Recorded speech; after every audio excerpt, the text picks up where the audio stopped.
Global leaders and friends all, greetings from Barbados.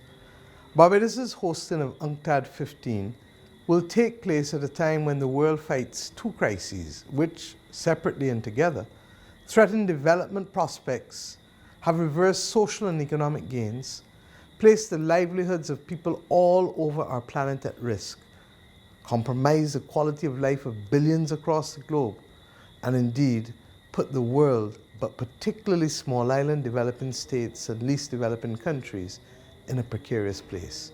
But I don't need to tell you that. You know it, and I know it. I speak of the crisis of the novel coronavirus, which you also know, because it has literally halted all activity across this world in 2020. The fights against both of these issues divert financial resources from normal development activities. Framed against this background, the very real issue for us is how do we create a trade and investment climate that is transformational, one which serves the interests of all members of our human family. There is no doubt that COVID-19 has exacerbated the inequities between citizens within the same country, and indeed between the citizens of one country and another country, pushing some countries to the precipice of survival. The world's small island developing states, we have borne the brunt of the impact of the climate crisis. And as the most travel and tourism dependent regions of the world, we are now bearing the brunt of the pandemic. While many of the world's citizens wait for the return to normal, if that is possible, leaders and policy members worldwide are being called upon to develop a new suite of policy approaches to enable countries to safely navigate the COVID and post-COVID worlds and to strategically reposition ourselves. For just as 9/11 redefined the global landscape in terms of security, building design, travel, domestication and globalization of terrorism, and indeed national vulnerabilities, so too has COVID-19 laid bare the notion that the health systems, the societies and economies of some countries are indeed impregnable. COVID has reordered how and where we work, our social interaction, our health and safety standards. More than anything else, it has reminded us that geographical boundaries are artificial and that the world's people face shared threats and do, above all else, need common solutions. COVID has also upended the landscape for doing business.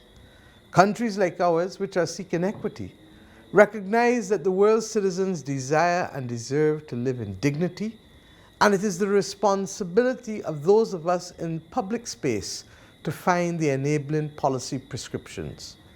No country trades with itself. We all know that. The fewer the number of people in poverty, the more vibrant the global economy. The greater the level of sustainable development, the more resilient the global economy.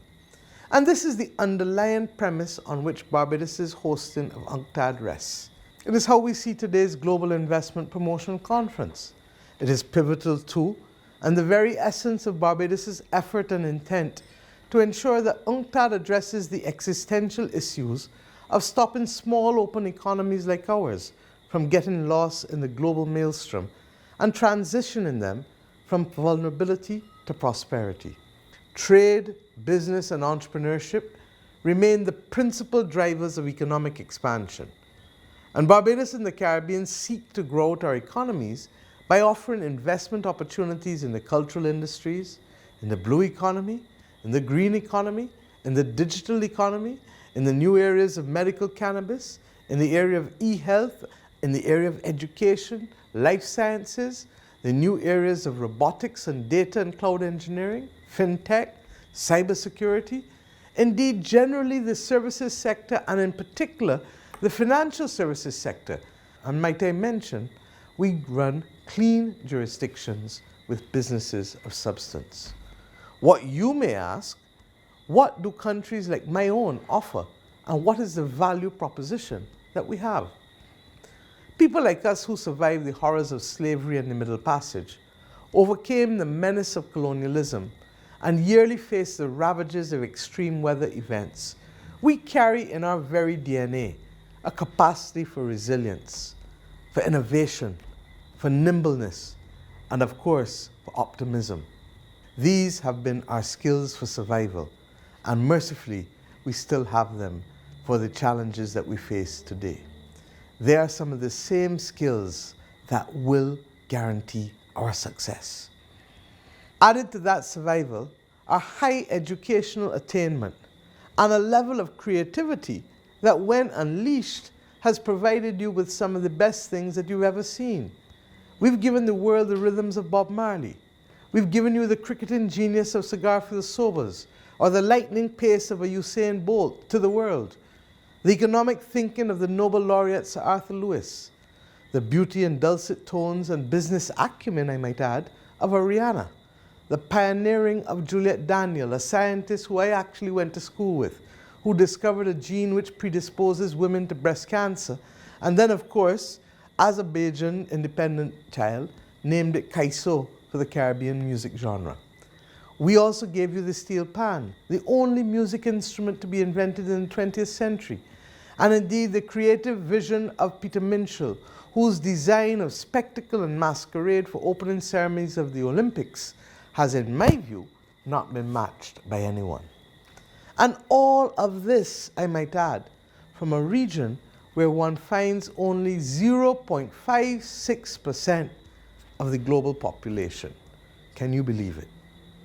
From arts to academics, from sports to science, the people of the Caribbean offer excellence.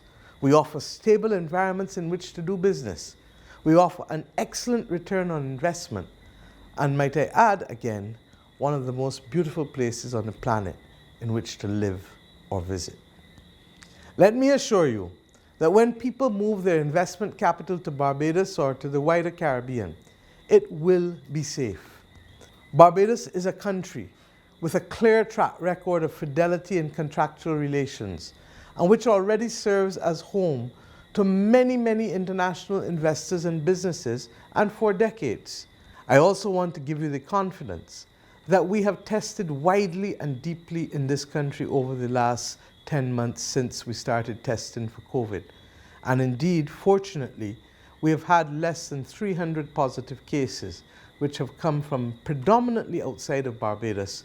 And recognizing that, we have ensured that all persons who have been infected have been strictly quarantined in order to protect those who are doing business or living in our country. Regrettably, we've had 7 deaths, and none at all since April. And we keep our fingers crossed to ensure that that will remain our case. Our health and safety protocols have served us well, and we have had no community spread since the beginning of the pandemic. Once again, we not only keep our fingers crossed, but we will continue to remain vigilant each and every day, because we are as strong as our vigilance allows us to be. Our facilities and treatment efforts are world-class and are led by an infectious disease specialist who has had experience working with the CDC. Put simply, Barbados can take care of you and your investments. But what we equally want you to embrace is our vision of a global society and economy where the members of the human family take care of each other, and prosperity ultimately is shared by all people. We believe that as we share in the burden of adjustment, so shall we share in our prosperity. I look forward to welcoming you in 2021 in person for UNCTAD 15. When that happens, trust me, we will make sure that you will always want to come back, and that we will keep a special place in your heart. God bless.